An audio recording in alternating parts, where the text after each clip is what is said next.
માટે માઠા સમાચાર પ્રાપ્ત થઈ રહ્યા છે। ખેલૈયાઓના ખેલમાં વરસાદ વિઘ્ન બનશે। 27 થી 30 સપ્ટેમ્બરના ભારે આગાહી કરાઈ છે। હવામાન વિભાગે ભારે વરસાદની આગાહી કરી છે।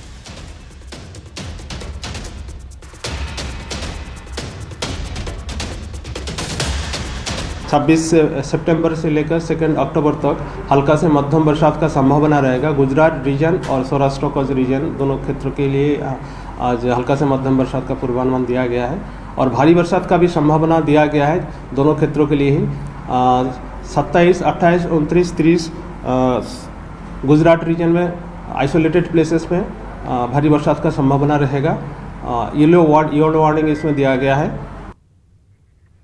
બંગાળની ખાડીમાં વેલમાર્ક લો પ્રેશર સિસ્ટમ સક્રિય, જેના કારણે ગુજરાતમાં ભારે વરસાદની આગાહી। 28 સપ્ટેમ્બરના રોજ બનાસકાંઠા, પાટણ, મહેસાણાને બાદ કરતા તમામ જિલ્લામાં વરસાદની આગાહી કરાઈ છે। 28 સપ્ટેમ્બરના રોજ અમદાવાદમાં ભારે વરસાદ વરસી શકે છે। આગામી 4 દિવસ થંડર સ્ટોર્મની પણ આગાહી કરાઈ છે। માછીમારોને દરિયો ન ખેડવા સૂચના અપાઈ છે। 27 तारीख को हमारा गुजरात रीजन में आ रहा है। इसमें नर्मदा, डांग, नवसारी, वलसाड, तापी, दमन और दादरा नगर हवेली के लिए दिया गया है। और 28 सितंबर के लिए गुजरात रीजन की सारे डिस्ट्रिक्ट का आपका ऑलमोस्ट पूरा गुजरात रीजन की सारे डिस्ट्रिक्ट में हेवी रेनफॉल वार्निंग रहेगा, एक्सेप्ट 3 डिस्ट्रिक्ट उत्तर दिशा में जो है बनासकांठा, पाटन और मेहसाना छोड़ के बाकी डिस्ट्रिक्ट में येलो वार्निंग के साथ heavy rainfall warning isolated places में दिया गया है। 4 दिन के लिए थंडरस्टॉर्म वार्निंग दिया गया है दोनों गुजरात रीजन और सौराष्ट्र कच्छ दोनों रीजन के लिए। 27, 28, 29, 30 thunderstorm warning, wind speed 32-40 kilometre wind speed के साथ। આ તો વાત થઈ હવામાન વિભાગની। હવે વાત કરીએ હવામાન નિષ્ણાંત અથરેયા શેટ્ટીના અનુમાન વિશે।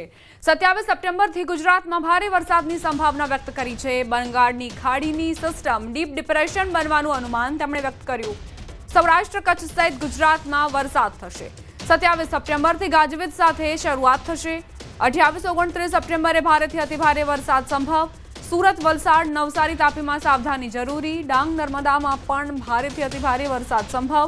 28 થી 29 સપ્ટેમ્બરે ક્યાંક 8 ઇંચ સુધી વરસાદ શક્ય છે। 29-30 સપ્ટેમ્બરે સૌરાષ્ટ્રવાળાએ સાવધાન રહેવાની જરૂર। ભાવનગર, અમરેલી, ગીર સોમનાથ, જૂનાગઢમાં સંભાવના છે વરસાદની। પોરબંદર, રાજકોટમાં પણ ભારેથી અતિભારે વરસાદ વરસી શકે છે। 29-30 સપ્ટેમ્બર દરમિયાન 6 થી 8 ઇંચ વરસાદ શક્ય। કચ્છમાં મધ્યમથી ભારે વરસાદ થવાની સંભાવના છે। અમદાવાદમાં પણ મધ્યમ ભારે વરસાદની સંભાવના। ઉત્તર ગુજરાતમાં પણ મધ્યમથી ભારે વરસાદની સંભાવના। સોમવારે સિસ્ટમની સ્થિતિ પર પૂર્વાનુમાનમાં ફેરફાર સંભવ છે।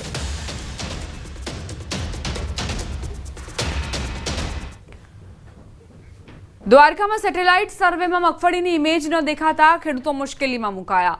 ટેકાના ભાવે મગફળી નોંધણીમાં ઈ સમૃદ્ધ પોર્ટલ પર ઓનલાઈન રજીસ્ટ્રેશન કરતા સમયે અનેક ખામીઓ સર્જાઈ હતી, જે બાદ જિલ્લામાં લગભગ 2500 થી 3000 ખેડૂતોના ખેતરોમાં મગફળી ન દેખાતા ખેડૂતોને નોટિસ આપવામાં આવી હતી। તો કોંગ્રેસે સમગ્ર મુદ્દે કલેક્ટરને આવેદન આપી રજૂઆત કરી। ત્યારે સાની ડેમનું સમારકામ વહેલી તકે પૂર્ણ કરવામાં આવે તેવી પણ ખેડૂતો માંગ કરી રહ્યા છે।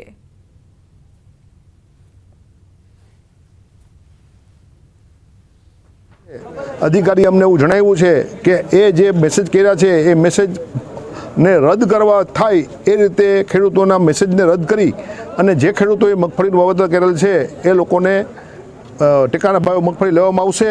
અને આ રીતે કોંગ્રેસ પક્ષની રજૂઆતનો આજ સાનુકૂળ પ્રત્યાઘાત મળ્યો છે અને કોંગ્રેસના રજૂઆતનું પરિણામ મળ્યું છે। પીજીવીસીએલ અને તંત્રને એક સિમકી પણ આપીએ છીએ કે ખેડૂતોને અત્યારે જરૂર છે અને જરૂરિયાત હોવા છતાં તમે પાવર કેમ નથી આપી શકતા। એક તો દેવભૂમિ દ્વારકા જિલ્લામાં ઘણી જગ્યાએ એવા બનાવો બને છે કે જે તાર છે, કંપનીઓના તાર છે, પીજીવીસીએલના તાર છે, એ વારંવાર ખેડૂતો માથે પડે છે અને ખેડૂતોના મૃત્યુ થાય છે। આ ક્યાંકનો ક્યાંક એનું કારણ આ એક પીજીવીસીએલ અને કંપનીનો ભ્રષ્ટાચાર બતાવે છે। સમસ્યાઓ એ વિસ્તારમાં છે, જે દ્વારકા નગરપાલિકા હોય, કલ્યાણપુર હોય કે રાવલ નગરપાલિકા હોય, એ તમામને પીવાના પાણી એ આ સાની ડેમમાંથી જાય છે।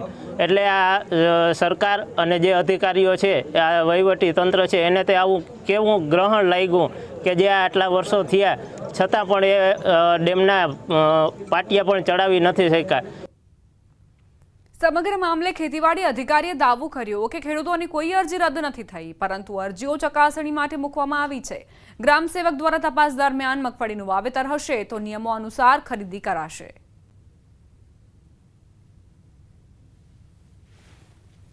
69 કે 70,000 જેવી અરજીઓ થઈ, એ પૈકી 2700 જેવી અરજીઓ છે ચકાસણી હેઠળ મૂકવામાં આવી હતી. આ પૈકીના 1900 જેટલા ખેડૂતોએ આપણને એની સામે વાંધા અરજી આપી છે. આ વાંધા અરજી મળીએ ગ્રામસેવક દ્વારા એમની જે વાવેતર કરેલું છે એની ચકાસણી કરવામાં આવે છે. જામનગર વીજ કચેરીએ ખેડૂતોનો હોબાળો. વીજ ધાંધિયાથી કંટાળી પીજીવીસીએલ કચેરીએ પહોંચ્યા હતા ખેડૂતો. મસીતિયા, ચાપા બેરાજા, વાવ બેરાજા આસપાસના ખેડૂતો વીજ કચેરી પહોંચ્યા. 8 કલાક મળતી વીજળી અવારનવાર કપાતા મુશ્કેલીઓ સર્જાય છે. ઊભા પાકને પાણીની જરૂરિયાત સમય જ વીજ પુરવઠો નથી મળી રહ્યો. ખેડૂતોને પૂરતી વીજળી આપવા વીજ વિભાગના વડાને રજૂઆત કરાઈ.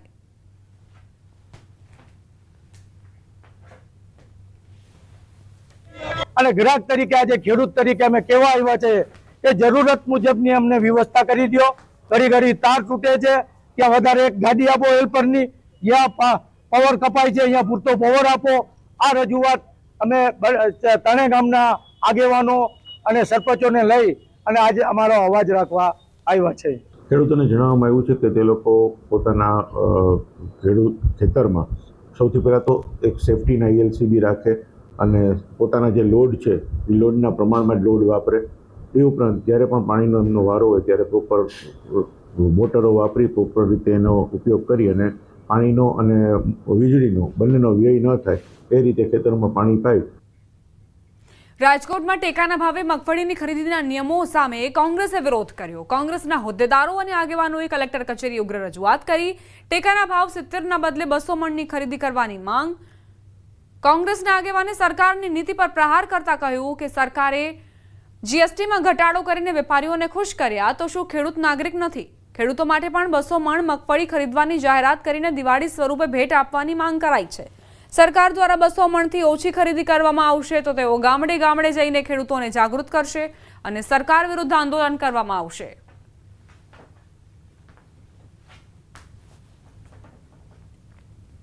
થોડા દિવસ પહેલા જીએસટીમાં ઘટાડી અને વેપારીઓને ખુશ કર્યા, તો મારી સરકારને આ વિનંતી છે કે આપ દિવાળી પહેલા જાહેરાત કરો કે ખેડૂત પાસેથી 200 મણ મગફળી લેવામાં આવશે અને ખેડૂતોને દિવાળી સ્વરૂપે ભેટ આપો.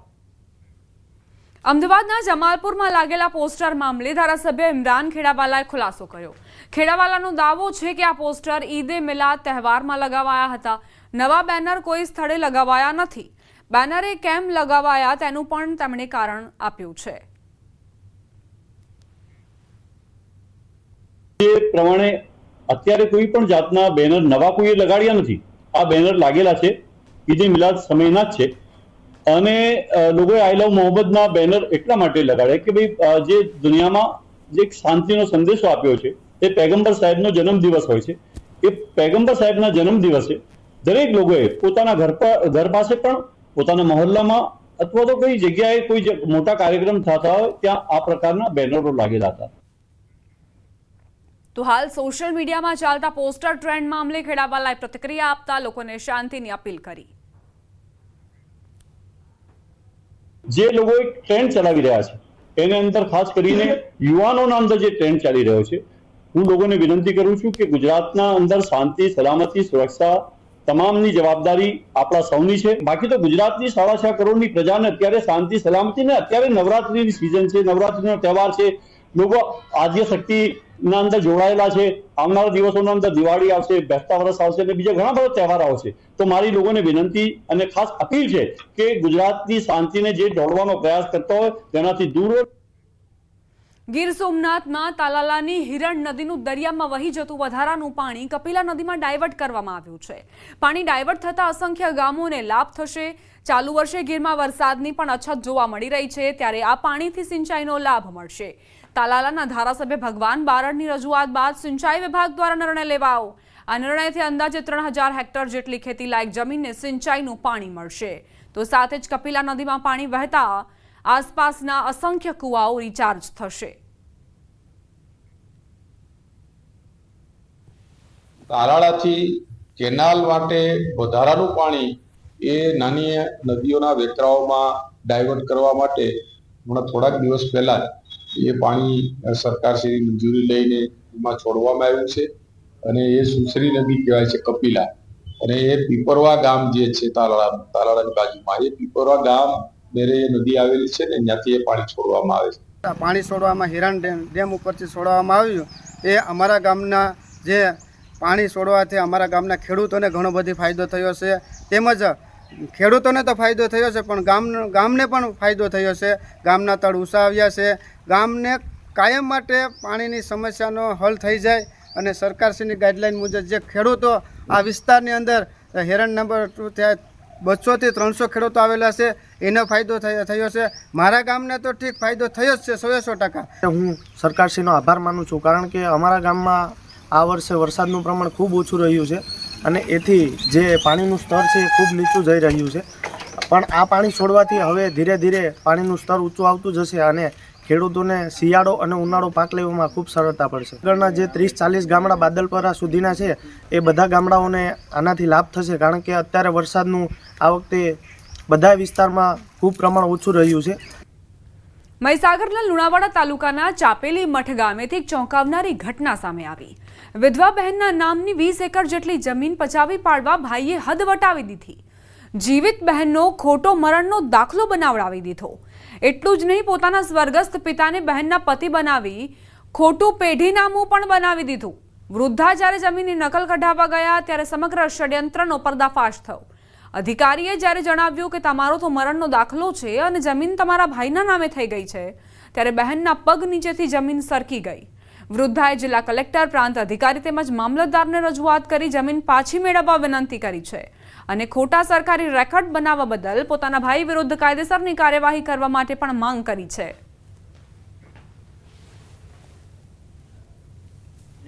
ટોટલ જમીન 20 એકરની આજુબાજુ થાય છે અને એમનું મરણનું પ્રમાણપત્ર મારી મમ્મી જીવિત હોવા છતાં એમનું મરણનું પ્રમાણપત્ર એ લોકો મૂકી અને ખોટા દસ્તાવેજો તૈયાર કર્યા છે. અને પેઢીનામામાં મારી મમ્મીને મારા દાદા જે રામગીર ગોસાઈ છે એમના ધર્મપત્ની તરીકે પેઢીનામું બનાવેલું છે. મારા બાપુનું મર્યા પછી મને કોઈ જાણ કરી નથી અને એ લોકો મને જાણવા મળ્યું કે ભાઈ આ લોકો તમને વારસાઈમાં બોલાયા નથી તો મેં ડાયરેક્ટ કેસ મૂકી અને મારો હક પત્ર દાખલ કરાયું. તાણી પછી મેં એ લોકોને કહ્યું કે તમે મને નકલ આપો, મને 2000 મોદી વાળા સાહેબ વાળા મળશે. એટલે એ લોકોએ કોઈ હોમું ના જોયું એટલે મેં મામલતદાર માઈની બધી નોંધો કરાવી. એટલે મને એવું કીધું કે બેન 2020માં તમારો નામ કમિટ થઈ ગયેલું છે અને તમારો તો મરણનો દાખલો છે. છોટાઉદેપુર જિલ્લામાં એક પછી એક કૌભાંડો બહાર આવી રહ્યા છે. ત્યારે કવાંટ અને પાવીજેતપુર તાલુકામાં 34.61 લાખના કૌભાંડનો પર્દાફાશ થયો. વહીવટી તંત્રએ આ મામલે 9 કર્મચારીઓને સસ્પેન્ડ કર્યા. આ પ્રાથમિક આરોગ્ય કેન્દ્રને આરોગ્ય સાધનો માટે ફાળવેલી ગ્રાન્ટમાંથી ઉચાપત કરી હોવાનું સામે આવ્યું. આ સસ્પેન્ડ કરાયેલા કર્મચારીઓ હંગામી 11 માસના કરારથી નોકરી કરતા હતા, જેને લઈને તેઓ પાસેની નાણાંની વસૂલાત કરવા માટે કાર્યવાહી હાથ ધરાઈ છે.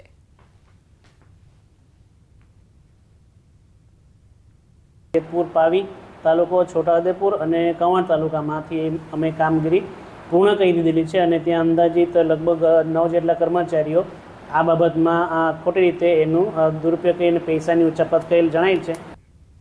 મહેસાણાની ઊંઝા એપીએમસીની ચૂંટણી યોજાઈ. ચેરમેન પદે દિનેશ પટેલની વરણી, વાઇસ ચેરમેન પદે વિષ્ણુ પટેલની વરણી. સતત બીજી વખત ઊંઝા માર્કેટિંગ યાર્ડના ચેરમેન બન્યા દિનેશ પટેલ. ચેરમેન બન્યા બાદ દિનેશ પટેલના સમર્થકોએ જશ્ન મનાવ્યો. ફટાકડા ફોડી જીતની ઉજવણી કરી.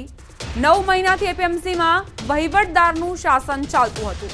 ડિરેક્ટરની ચૂંટણીના 9 મહિના બાદ ચૂંટણી યોજાઈ.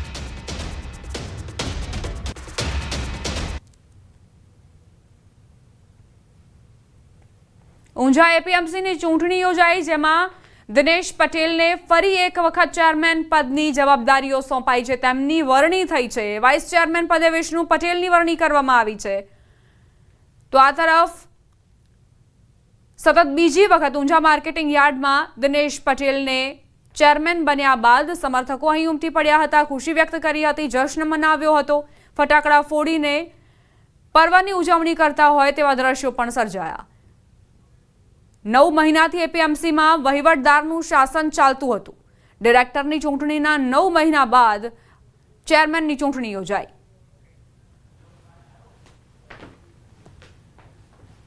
ગુજરાતના બધા ખેડૂતો અહીંયા માલ વેચવા આવે છે.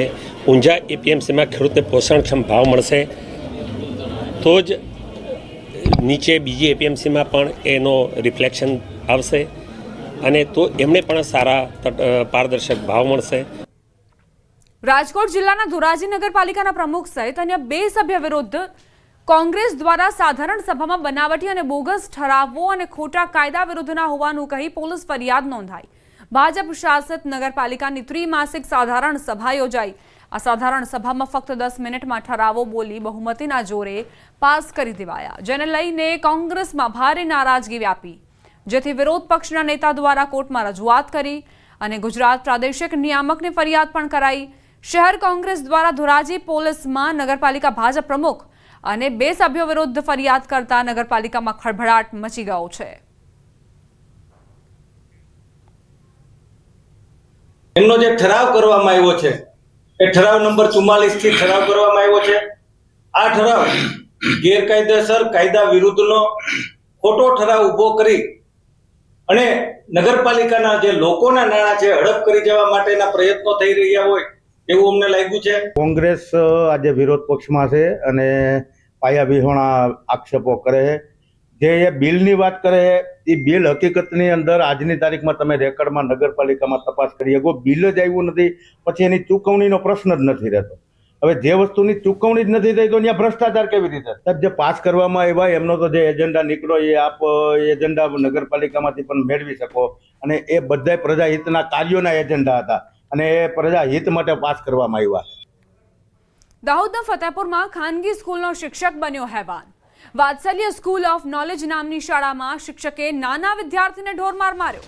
શાળામાં નોકરી કરતા શિક્ષક પારગી સગજીભાઈએ ધોરણ 8માં અભ્યાસ કરતા બાળકને ઢોરમાર માર્યો. બાળકને કોઈ પણ વાંક વગર 3 મિનિટ સુધી માર માર્યો. બાળકના શરીર ઉપર લોહીના નિશાન પડી ગયા અને શરીરે ચૂંટલીઓ પણ ભરી છે. વાલી દ્વારા શાળામાં જાણ કરતા શિક્ષકને શાળામાંથી બરતરફ કરવામાં આવ્યા.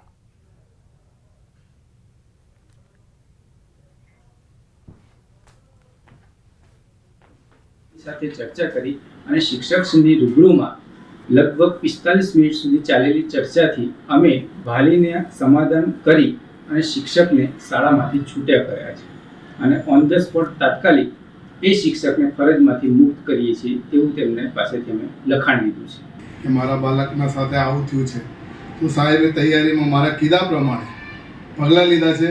મારી ઈચ્છાથી એવા સાહેબને સસ્પેન્ડ કરાવવાની, સાહેબે મારા કીધા પછી તરત તેને સસ્પેન્ડ કરી દીધા છે એટલે મને સંતુષ્ટિ છે. બસ મારે બીજું કશું નથી કહેવાનું.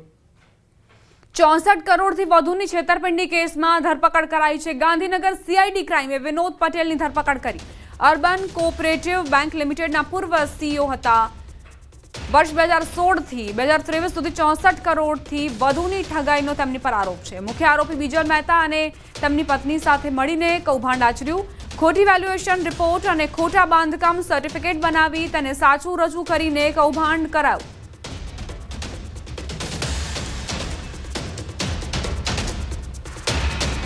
ગાંધીનગર સીઆઈડીએ ધરપકડ કરી છે વિનોદ પટેલની. 64 કરોડથી વધુની છેતરપિંડી કેસમાં તેમની સંડોવણી છે. 2016 થી 2023 સુધી 64 કરોડથી વધુની છેતરપિંડીનો તેમની પર આરોપ છે.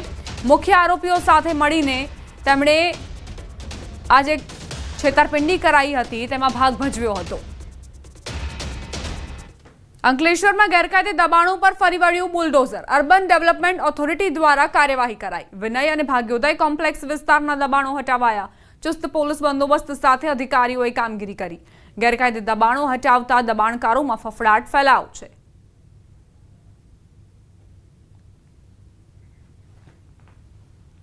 પાલિતાણામાં હોસ્પિટલની બેદરકારી સામે આવી. ડોક્ટરની બેદરકારીથી બાળકના મોતનો આરોપ. સદવિચાર હોસ્પિટલમાં દાખલ કરાયું હતું બાળક. ડોક્ટરે કોઈ ધ્યાન ન આપ્યું હોવાનો પરિવારજનોનો આરોપ. પરિવારજનોના મતે અહીં સારવાર માટે પોતાનું બાળક લાવ્યા હતા પરંતુ યોગ્ય સારવાર ન મળી. ડોક્ટરે ધ્યાન ન આપ્યું જેના કારણે બાળક મોતને ભેટ્યું.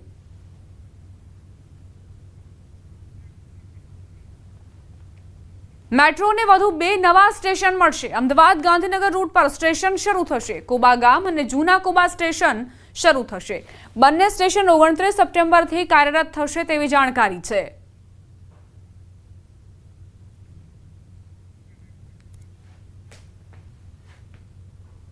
સમાચાર ગાંધીનગરથી પ્રાપ્ત થઈ રહ્યા છે। બહિયલમાં જૂથ અથડામણનો મામલો, પોલીસે આરોપીઓનું સરઘસ કાઢ્યું। સરઘસ સમયે જય શ્રી રામના નારા લાગ્યા, હર હર મહાદેવના પણ નારા ગુંજ્યા। પોલીસે કુલ 66 લોકોની અટકાયત કરી છે। આ લોકો પર આરોપ છે વિસ્તારમાં શાંતિને ડહોળવાનો। સોશિયલ મીડિયા પર એક પોસ્ટ વાયરલ થઈ હતી, ત્યારબાદ આ જૂથ જે છે બેકાબુ બની ગયો હતો અને ત્યારબાદ નવરાત્રી પંડાલ પર પણ પથ્થરમારો કર્યો હતો, એક દુકાનને સળગાવી દીધી હતી, જેના કારણે હવે પોલીસે આરોપીઓનું સરઘસ કાઢ્યું। ઘટના સ્થળે જઈને રિકન્સ્ટ્રક્શન કરવામાં આવ્યું। એ સમય દરમિયાન લોકોએ જય શ્રી રામ અને હર હર મહાદેવના નારા લગાવ્યા હતા।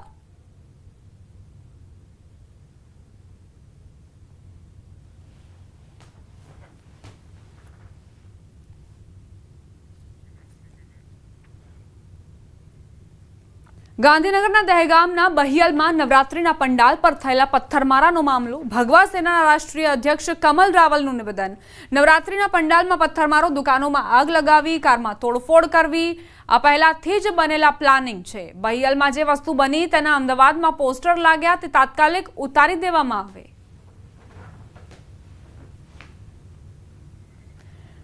બહિયલમાં જે થયું તેના કારણે લોકોમાં આક્રોશ જોવા મળી રહ્યો છે। બીજી તરફ હિન્દુ રાષ્ટ્રીય સેનાના ભગવા સેનાના જે અધ્યક્ષ છે તેમનું કહેવું છે કે આ પથ્થરમારો, દુકાનોમાં આગ લગાવી એ તમામ આયોજન પૂર્વકનું કાવતરું છે અને બીજી તરફ અમદાવાદમાં જે પોસ્ટર લગાવવામાં આવ્યા છે તે પણ અયોગ્ય છે, તેને તુરંત હટાવી લેવા જોઈએ।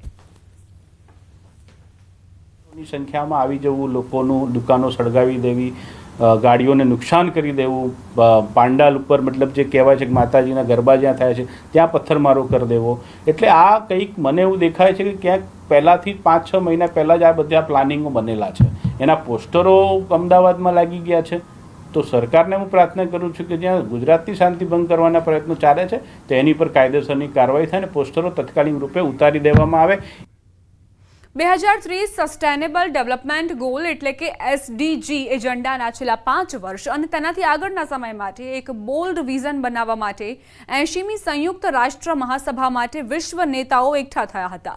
ત્યારે UNGA ખાતે ભારત દિવસ મુખ્ય સામાજિક ક્ષેત્રના હિસ્સેદારો માટે ભાગીદારી, પ્રગતિ અને ભવિષ્યના નવીન શિક્ષણને લઈને આવ્યો। Reliance foundation, observer research foundation અને ભારતના યુનાઇટેડ નેશન્સે બુધવાર 2 મુખ્ય કાર્યક્રમોનું આયોજન કર્યું હતું। કાર્યક્રમમાં વિદેશ મંત્રી S જયશંકરે વૈશ્વિક સમીકરણોમાં ઝાંખી પડી રહેલી રેખાઓ વિશે વાત કરી। તેમણે કહ્યું કે વર્ષ પહેલા એવું સ્પષ્ટ લાગતું હતું કે વિશ્વ વધુ અનિશ્ચિતતા તરફ આગળ વધી રહ્યું છે। આપણે સપ્લાય ચેઇન વિશે ચિંતા કરીને શરૂઆત કરી હતી, પરંતુ આંતરરાષ્ટ્રીય સંબંધોમાં આજના મુખ્ય પડકારો છે। વૈશ્વિક ઉત્તર અને દક્ષિણને અલગ અલગ બાસ્કેટમાં મૂકવા હવે ખૂબ સરળ છે। આપણે બહુધ્રુવીય વિશ્વમાં ઝડપી ગતિએ આગળ વધ્યા છીએ।